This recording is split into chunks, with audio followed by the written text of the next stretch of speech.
Hello everyone, welcome to our YouTube channel.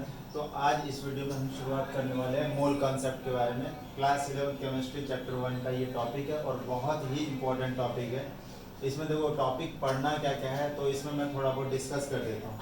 सबसे पहला topic जो हम करने वाले हैं इसमें परसेंटेज कंपोजिशन का।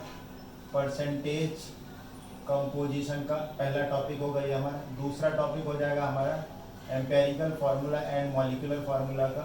और तीसरा हो जाएगा हमारा स्टोइकियोमेट्रिक का अपना टॉपिक है, एक very important topic in the exam point of view. और किसी भी टाइप के एग्जाम के लिए stoichiometric is very very important. इसी में हम लिमिटिंग रिएजेंट वगैरह का कॉन्सेप्ट पढ़ेंगे, मतलब चौथी चीज़ हो जाएगी हमारी लिमिटिंग रिएजेंट के बारे में। और इसके बाद और भी टॉपिक क्या आएंगे, इसके बाद आएंगे कंसंट्रेशन। बेटा कंसंट्रेशन आपकी कई सारी हो जाएगी। कंसंट्रेशन टर्म में हम पढ़ लेंगे, मोल फ्रैक्शन पढ़ लेंगे, percentage, mass percentage, molarity, molality, normality वगैरह वगैरह। और इस पर रिलेटेड जो भी एक्सरसाइज के क्वेश्चंस है उसको कवर करेंगे, ठीक है। तो इतने सारे टॉपिक जो हमारे मोल कंसेप्ट में आ जाते हैं अपने आप में। इस intensity of this topic is very very high, बहुत इंपॉर्टेंट टॉपिक है। अक्सर एग्जाम्स में क्वेश्चन इससे पूछे जाते हैं, तो एकदम ध्यान लगा के इसमें देखिए और प्रॉपरली वीडियो को पूरा देखिए। और देखिए बहुत आराम से आपको चीज़ें समझ में आती हुई यहाँ पर देखेगा, ठीक है। तो सबसे पहला टॉपिक मैं स्टार्ट करता हूँ इस टॉपिक में, दैट इज परसेंटेज कंपोजिशन। मैं ज़्यादा टाइम नहीं लूँगा और टॉपिक्स को बहुत आसान भाषा में आपको समझाने की कोशिश करता हूँ। परसेंटेज कंपोजिशन होता क्या है, आपके पास कोई कंपाउंड है, उस कंपाउंड के अंदर मान लो 2 या 3 एलिमेंट है। फॉर एग्जाम्पल एक छोटा सा हम ले लेते हैं वाटर। वाटर के अंदर में 2 एलिमेंट मुझे दिख रही है और वाटर का टोटल मास, जैसे कि पिछली वीडियो में मैंने मास वाली चीज़ें कवर कर दी है, तो इसका मास हो जाता है 18 AMU। और बेटा इस 18 AMU में से कुछ तो हाइड्रोजन और कुछ ऑक्सीजन आपको वहाँ पे दिख रही होगी, कुछ हाइड्रोजन और कुछ ऑक्सीजन है। अगर हाइड्रोजन की बात करें तो यहाँ पे 2 AMU हाइड्रोजन है और 16 AMU आपका ऑक्सीजन है। तो परसेंटेज कंपोजिशन का मतलब यही होता है कि एक पर्टिकुलर कंपाउंड में एक से ज़्यादा एलिमेंट अगर है या 2 से ज़्यादा एलिमेंट अगर है तो कितना परसेंटेज बाय मास उस पर्टिकुलर एलिमेंट का है। ध्यान से सुनो, यहाँ पर फॉर्मूला क्या होगा। परसेंटेज कंपोजिशन का जो हमारा फॉर्मूला रहने वाला है वो हो जाता है, देखो, mass of an element, mass of element जिसका परसेंटेज कंपोजिशन आप निकालना चाह रहे हैं, मास ऑफ एलिमेंट अपॉन में total mass, mass of element upon में टोटल मास, और इनटू कर देंगे हम इसको 100 से मल्टीप्लाई करने वाले हम इसको, ठीक है बेटा। ठीक है, ये छोटा सा एक फॉर्मूला है।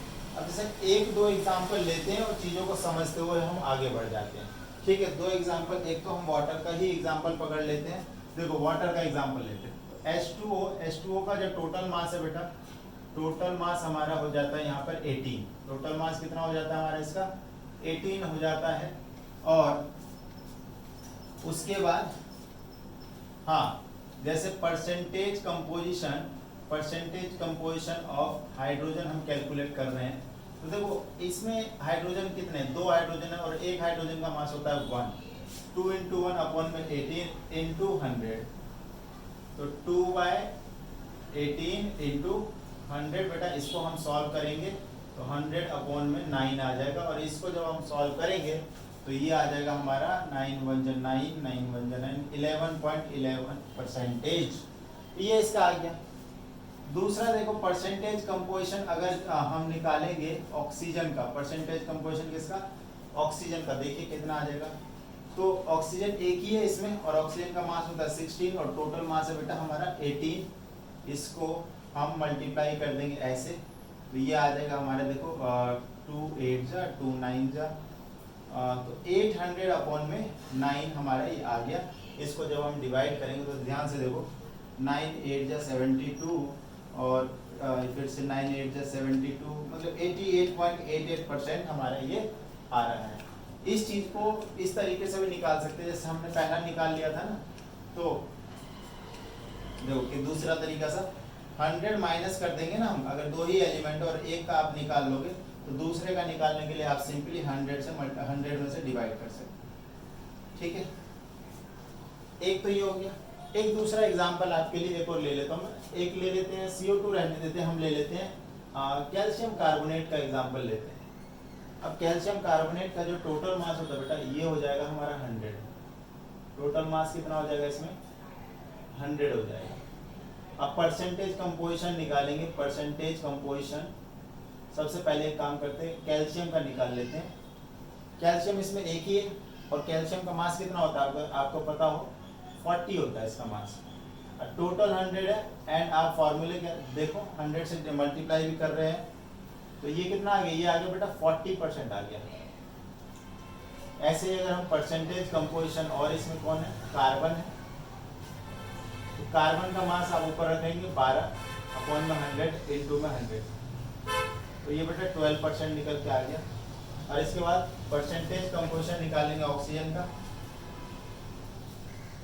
Of oxygen. देखो ऑक्सीजन कितने 3 है, तो 3 इंटू या फिर 3 इंटू 16 करेंगे इसका, क्योंकि एक ऑक्सीजन का 16 होता है। और अपॉन में कितना, टोटल 100 है, इंटू 100 फार्मूला वाला, तो बेटा ये आ रहा होगा हमारा 48%। ठीक है, 100 से 100 कट गया 16। बहुत आसान टॉपिक है, it's a very very easy topic. ठीक है, इसी चीज़ को हम यूज़ करते हैं। अगला टॉपिक हम स्टार्ट करते हैं, empirical formula and molecular formula. ठीक है, होपफुली ये वाला टॉपिक आपको अच्छे से समझ में आ गया होगा।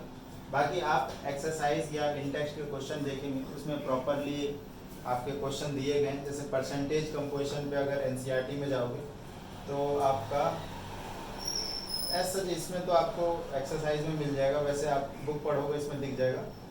अब नेक्स्ट टॉपिक है empirical formula and molecular formula, इसको हम स्टार्ट करते हैं। राइट, चलो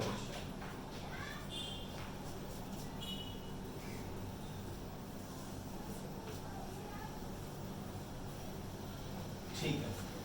अब जरा देखो empirical formula and molecular formula का जो टॉपिक है, empirical formula and molecular formula, तो सबसे पहले एक्चुअली होता क्या है, देखो मॉलिक्यूलर फार्मूला जो हम पढ़ रहे हैं ना अभी, जितने भी अभी प्रीवियस लेक्चर्स में जितने भी कंपाउंड्स पढ़े, सब क्या मॉलिक्यूलर फार्मूला, मतलब ये आपको it gives exact number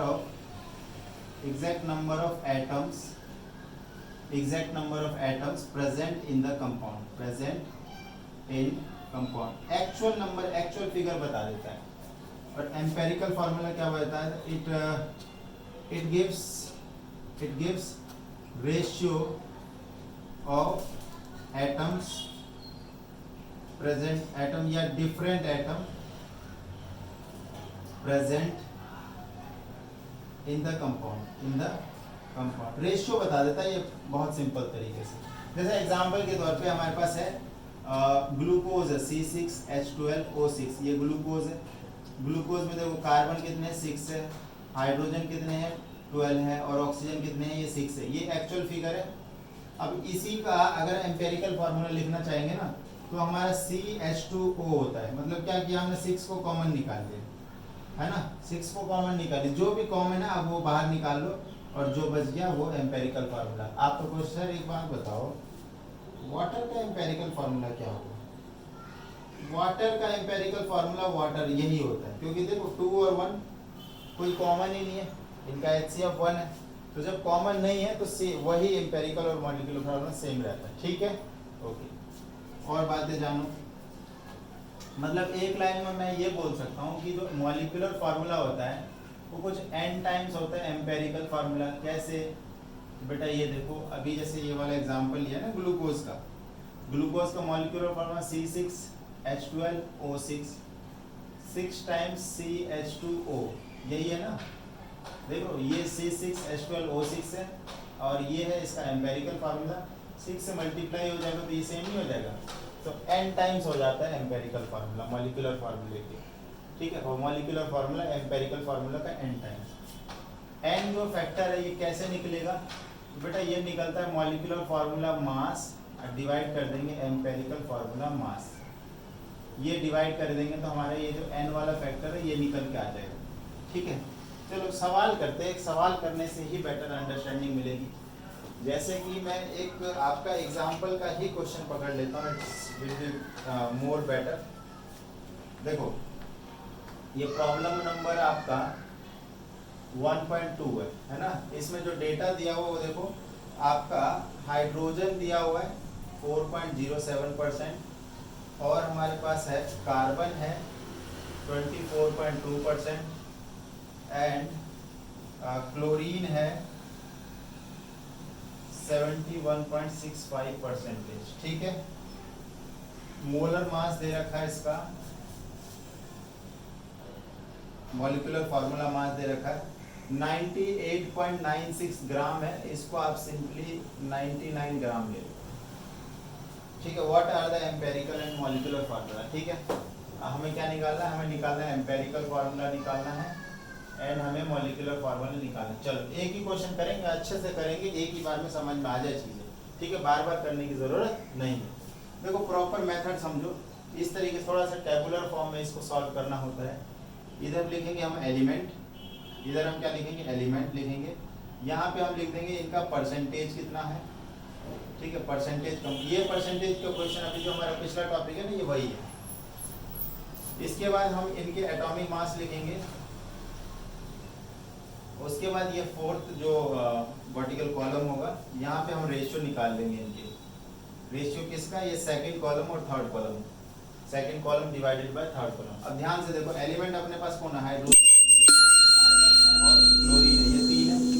hydrogen का कितना हो जाता है, परसेंटेज है 4.07, कार्बन का 24.27, क्लोरीन का है 71.65। ठीक है, एटॉमिक मास हाइड्रोजन का 1, कार्बन का 12 और क्लोरीन का 35.5। ठीक है, अब जरा देखो रेशियो, मतलब इसको डिवाइड करेंगे इससे, 4.07 अपॉन 1 तो 4.07, 24.27 अपॉन में 12। तो देखो इसको डिवाइड करके हम देख लेते हैं, यहाँ पर 24.27 अपॉन में 12, तो ये आ जाएगा 12 2 जा 0.12 फिर 30, मतलब 2.22 के आसपास ये वैल्यू आ रही है। इसको भी डिवाइड करके देख लेते हैं, 71.65 अपॉन 35.5। ठीक है ना, तो इसको थोड़ा डिवाइड, देखो ये भी वैल्यू ना 2 पॉइंट समथिंग आएगा, 2.01 के 02 के आसपास जाएगा ये वैल्यू। आप इसको डिवाइड करके देख लें। अब क्या हुआ इसमें, आपको ये सिंपल होल नंबर रेशियो तो मिला नहीं। अब क्या करो, जो सबसे छोटी वैल्यू बेटा उसको डिवाइड कर दो सबसे। एक बार मैं इसको चेक कर लेता हूँ, 12 2 जा 24, 12 2 जा 24 और 3 22। ठीक है, और एक बार ये भी चेक कर ले, 35.5 71, ये भी ठीक है। हाँ भाई, जो सबसे छोटी वैल्यू हो ना इन तीनों में, उसकी वजह से रेशियो अगर आपका सिंपल होल नंबर में नहीं आया तो देखो सबसे स्मॉलेस्ट ये है, तो सबसे जो स्मॉलेस्ट है उसी नंबर से तीनों को डिवाइड कर दो। जो सबसे छोटा हो तीनों में उससे डिवाइड कर देना तीनों को। तो जैसे इसको 2.02 से डिवाइड करेंगे तो हमारे पास अब सिंपल रेशियो मिलेगा या फिर simple whole ratio, simple whole number ratio, ये 1 आ गया। अब देखो इसको करोगे तो ये 2 आ जाएगा लगभग, इसको भी करोगे तो लगभग 2। अब थोड़ा सा अप्रोक्सीमेशन लेना पड़ेगा हमें। तो ये देख लो हमारे पास रेशियो क्या आ गया, कार्बन और hydrogen ratio, carbon ratio, chlorine, ये हमें आ गया 2:1। देयरफॉर जो एम्पेरिकल फार्मूला जो कि रेशियो ही होता है वो हो गया, देखो कार्बन कितने हैं, कार्बन हो जाएंगे 2, हाइड्रोजन भी हो जाएंगे 2 और ये है क्लोरीन। तो ये आ गया हमारा एम्पेरिकल फार्मूला, राइट। अब आते हैं मॉलिक्यूलर फार्मूले की तरफ। जब आपके पास एक बार एम्पेरिकल फार्मूला निकल के आ जाए, आप सबसे पहले एम्पेरिकल फार्मूला मास कैलकुलेट कर लो।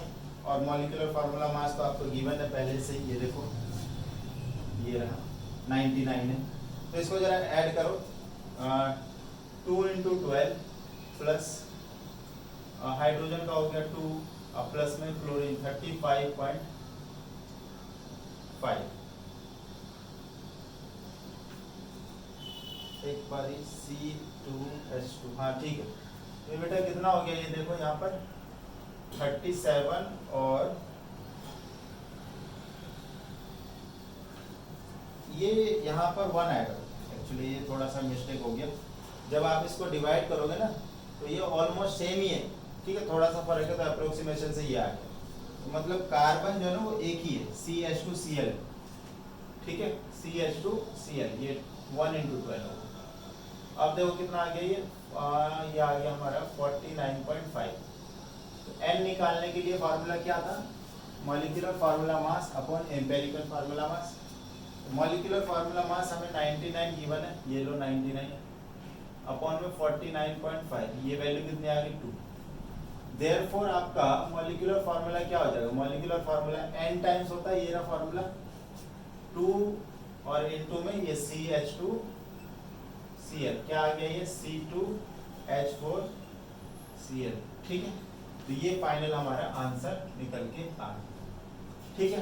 तो इस टॉपिक में इस वीडियो में हमने देखा percentage composition and empirical formula molecular formula, ये आपका एग्जांपल का क्वेश्चन था, इसको हमने कवर कर लिया, ठीक। एक्सरसाइज में भी क्वेश्चन है, आप वहां से देखना या फिर फर्दर मैं वीडियोस लेके आऊंगा। होपफुली ये वीडियो आपको समझ में आएगा। Thank you so much.